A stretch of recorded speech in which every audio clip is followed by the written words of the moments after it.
Сен мың жерден не француз болмайсың. Фариза апам өзі де сырылдап айтты ғой, Мұқағалиды 3 рет көрдім. Дүние жүзіне, шетелге таныстыруымыз керек кино арқылы.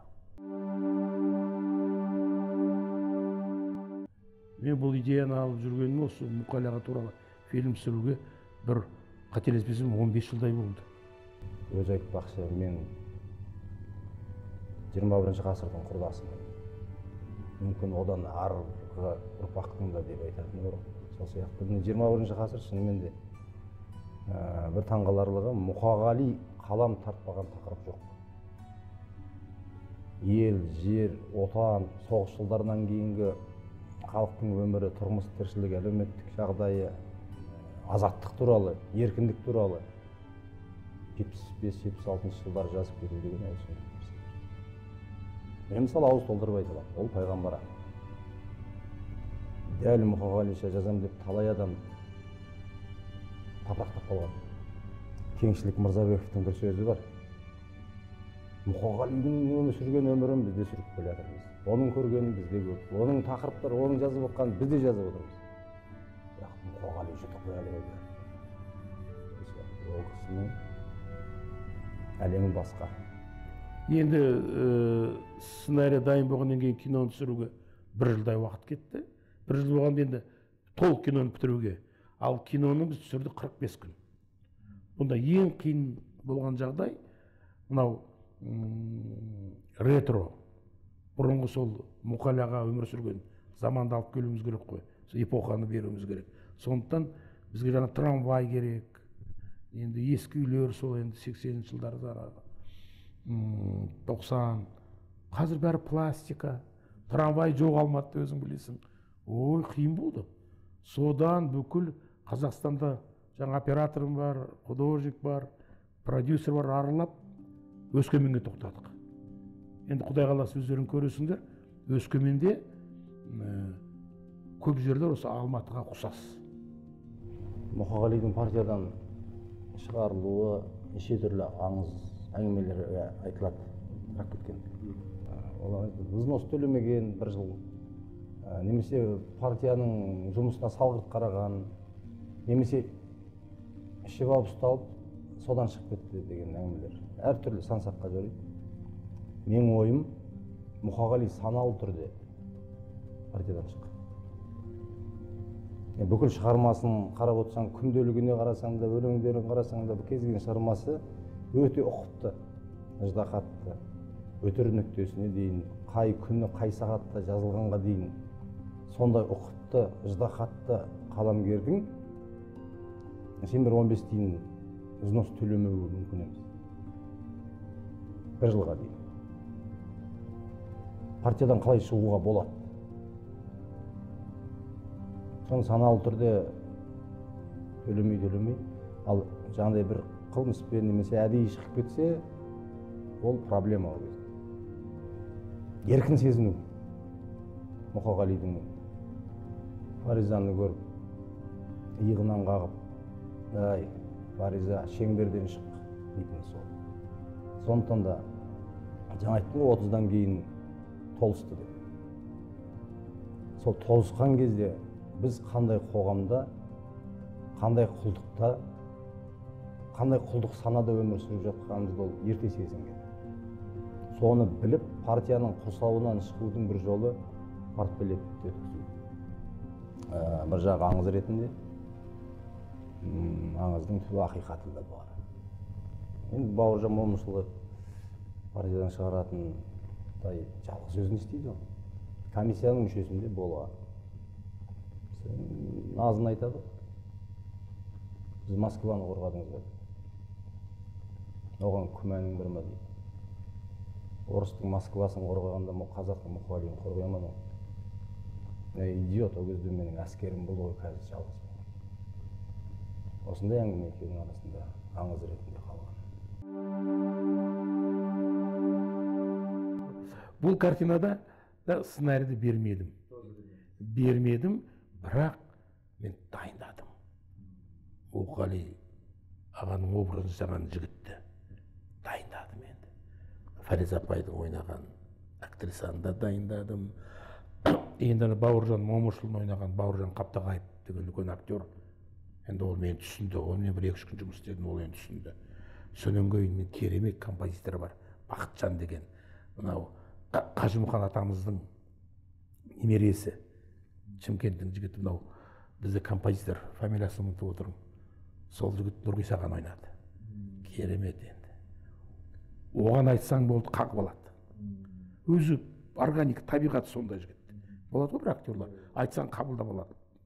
Ал енді Мұқали ағаның анасының рөлін сомдаған қырғыз киносының эпоха болған. Анау Талан фильміне түсті ғой, Жамал Сайдахматова деген үлкен ұлы актриса қырғыздың. Ятян Шан, Таламош ағаның, содан Болатбек Шамшиев ағаның Байкелердің күйлеріне түскен үлкен актриса. Сол кісі сол Таланға да түсті, осы Мұқалиға да түсті. Көптеген эпизодтарды киноға кіргізіп едік. Сценарийда болған Мұқали аға қайтыс болып, сол сүйегін жазушылар одағынан жаңбыр жауып тұрады, алып шығады. Өзі өмірде де жаңбыр жауған, естеліктерін оқыдым ғой. Сонда Димаш Ахметович Қонаев аға атамыз бірінші хатшы Қазақстан орталық комитетінің. Сол кісі кетіп барады. Қарасам да адам көп. Шопырынан сұрайды, айналайын, мынау не болып қалған, кім қайтыс болған деп. Шофері Мұқали Мақатаев аға қайтыс болды, ақын. Ой, қалай қайтыс болғаны, неге мен білмеймін оны. Мақатаев маған қабылдауға келу керек еді ғой деп. Сондай эпизодтар.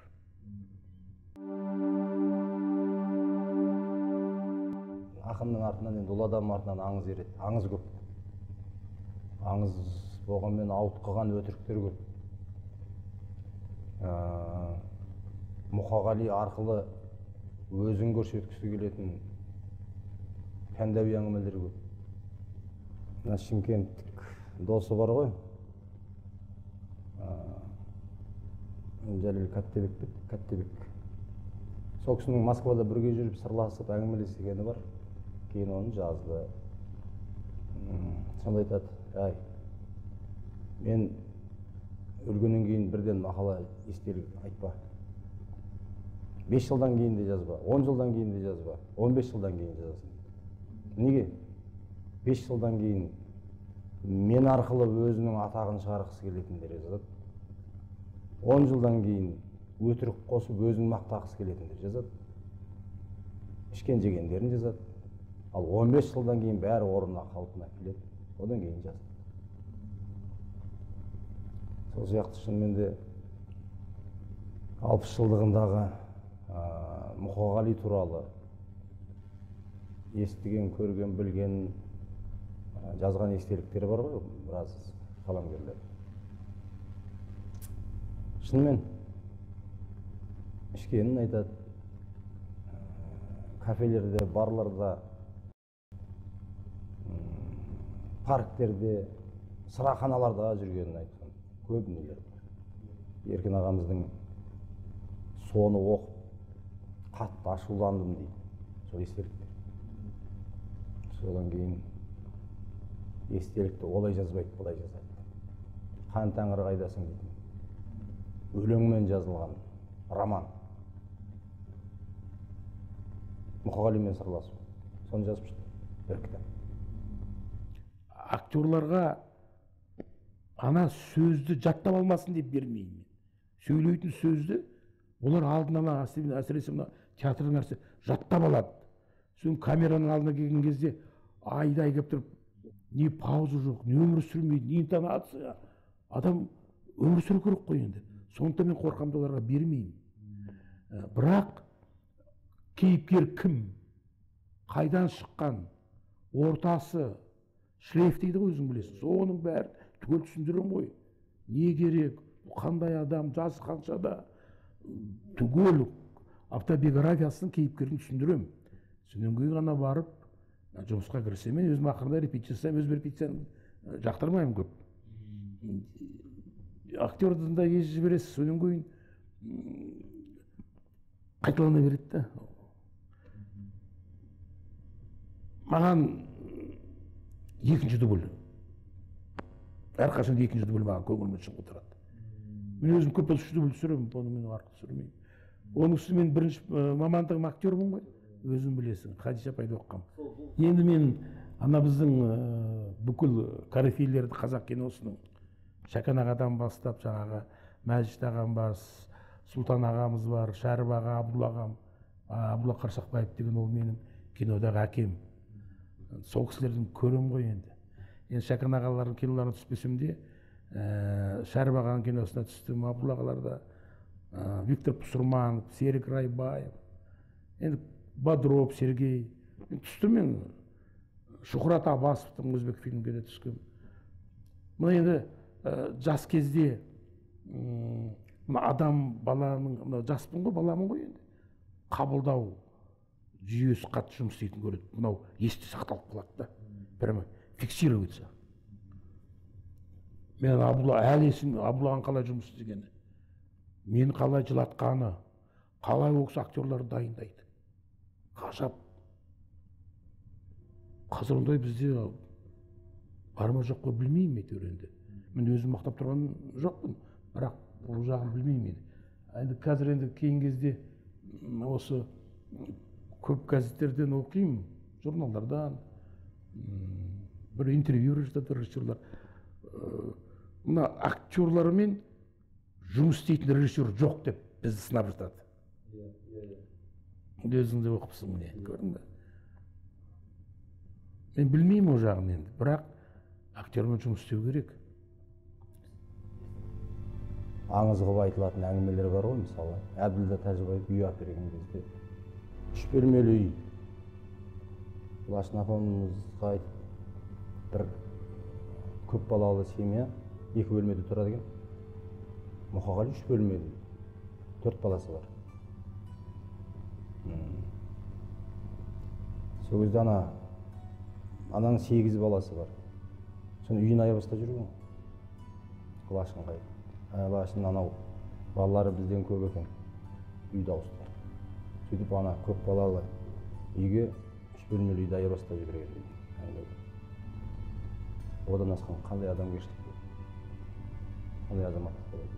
Мұқағалидың негізгі көп әндері қайтыс болғаннан кейін шықты. Мысалы, өлеңіне ән жазылғанда 80 жылдардың өзінде сәби болғым келеді, Таңшан Қазарахи. Ең бірінші гу ете түскеннің өзі. Сосын 91 жылы 60 жылдық өткен кезде көп өлеңдерге. Қазір былай қарасаң Мұқағалидың әнге айналмаған өлеңі жоқ тұрғасы. Себебі Мұқағалидың кез келген өлеңін оқысаң, әуезді ән сұрап тұрады. Кейде мен ойлаймын, қылсым қазақтың қара өлеңі құдіреті онда бір сұмдық сыры бар естімеген дейді. Сол сияқты сұмдық сырды кейде ойлайсың осы әндетіп отырып жазам екен. Ән поэзиясының өзін қарап отырсаң, ән сияқты тартып тұрады, әуез бар. Кейбір өлеңдерін қарасаң, 11 буынмен келеді де, 7-8 буынмен айтпай салады бір шумақ. Себебі ол қайырма ретінде қалады. Сондай өлеңдер кездеседі Мұқағали. Өзі айтады ғой, мен біреу құлағыма сыбырлайды, соны елестетіп отырып жазамын. Өскеменде осы фильм түсіріп жатырмыз. Таңғы сағат 5-те келеміз. Көшелер түсіру керек, трамвай, елдер қалғып жатқан кезде ғой деп. Енді 60-70 адам даусын шығады ғанақта, мұнда ғой, бергей, дым бер, өй бұлай деп енді. Сонда бір кезде екінші этаждан бір үлкен орыс апай шықты. Үстінде халаты бар екен. Что вы делаете? Дайте спать детям, внукам демен анаңыз. Сонымен мен екінші режиссерім Оля Шупо. Извините, пожалуйста, мы снимаем фильм. Извините, про Мукалима Катаева деп сөйтті. Мен естіп тұрмын. Біржан үлкен кісі. Тұрды, как про Мукалима Катаева деп. орыс апай, да вы что, про Мукрема Катаева? Снимайте, хорошо, хорошо, снимайте. Ой, как хорошо, будем смотреть, деп ана кісі менің жүрегімнің түсінесің ғой, қандай бір мен космостан бір ұшып кететіндей сондай бір қанат пайда болғандай болды да. Сондай тек бір жерден жылағым келді тегі. Сөйтіп ойланып қалдым да. Ана Оля жүгіріп келді. Болат Нұргеш, давайте можем снимать, она, оказывается, знает Макатаева деп. Мен бәрін естіп тұрмын. Енді осы кино арқылы, Құдай қаласа, біз Мұқағали ағаны дүниежүзіне, шетелге таныстыруымыз керек кино арқылы. Содан кейін Мұқағали ағаның көптеген өлеңдері француз тіліне, неміс тіліне аударылған. Сосын бір әңгіме айтылады көбінесе. Оның бәдік суырып салып өлең шығара салады. Жемпиге барып шығара салады, светофорда тұрып шығара салады. Оттаған әңгіме. Ол кісі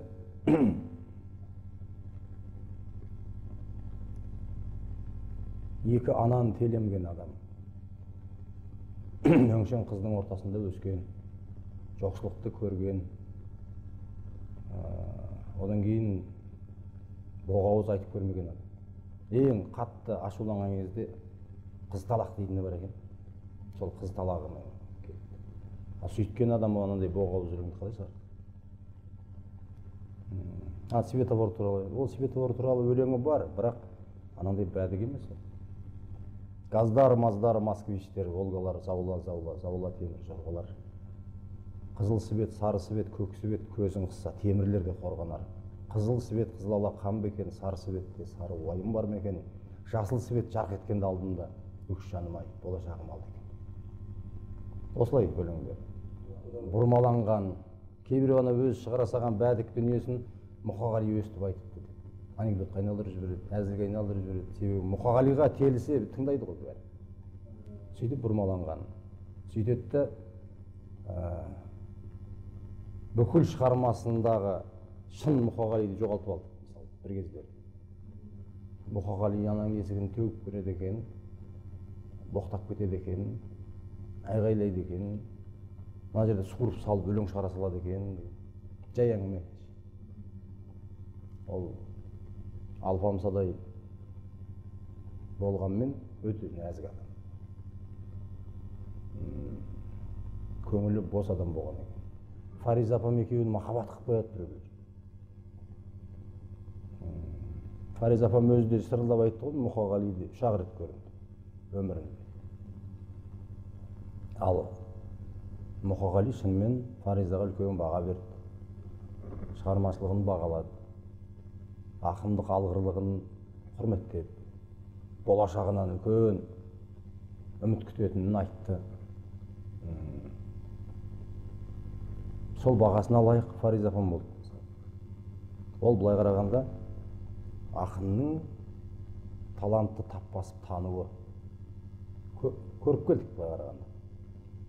Болашағын болжап, осы талайларыңның аузын ұратын осы қыз болады дейтін. Сол кездің өзінде Қаршадай ғана қызға. Бірақ Мұқағали өзінің деңгейінің қандай екенін білген ақын. Дәл өзіндей Мұқағалидың шығармашылығын, поэзиясын дәл өзіндей ешкім түсіне алған жоқ. Ал жалпы айналасы қаумалап қаншама жастар еріп жүрді, айналасындағылардың бәрі бағалады, құрметтеді, қошеметтеді. Бірақ өзінің деңгейінде емес, Мұқағалидың өз ойлағандай емес. Соған ашынуы да болды, қыжылы да болды, соған байланысты. Бұлар неге мені түсінбейді деген. Өзінің бөлек жалғыздығы 30-35 жасында дендеп кіріскен екен шығармаға. Сонда бас аяғы 10 жылдың ар жақ бер жағы таза шығармашылық деген. Ал оған дейінгінің бәрі дайындық. Мысалы мен Мұқағалидың Бексұлтан Нұржекеев ағамыз жарияланбаған жырлары деп шығарды. қарасаң сол 30-ға дейінгі өлеңдері мектеп кезінен бастап жазған. Ол жерде енді былай кемшіліктері көрініп тұрады. Олпы-солпы, балаң, бірақ соның өзінде ақындық аурасы, аппақ көңілі, таза періште жүрегі, адалдығы өлеңнен сезіліп тұрады бәрібір. Ал 30-дан кейінгі өлеңдері енді ол өрнегі бөлек, айтары бөлек, кәдімгі ақын болып қалыптасқан, тұлғаға айналған кез 30-дан кейін.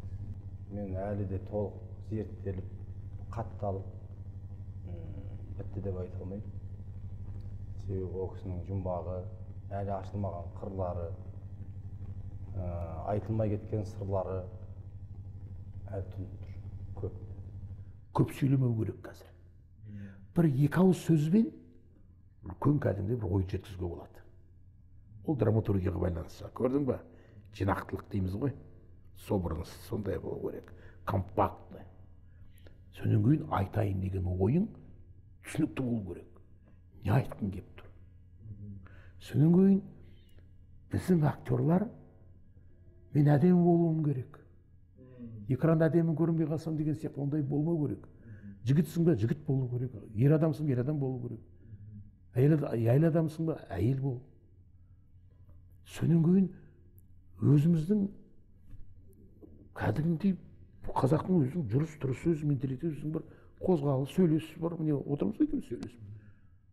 Сондай бір кеңбіз ғой кішкене былай. Естественно өзің бол. Иә, өзің бол, бір органика, өзіміз қазақи.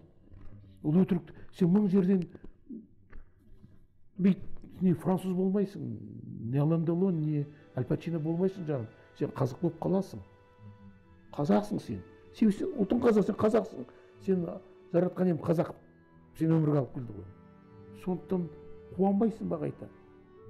Біздің жүріс тұрысымыз, атқа отырысымыз бөлек қой біз. Ерекшелігіміз көрдің бе міне? Біз сондай нәрселер кішкене көбірек көңіл бөлсек.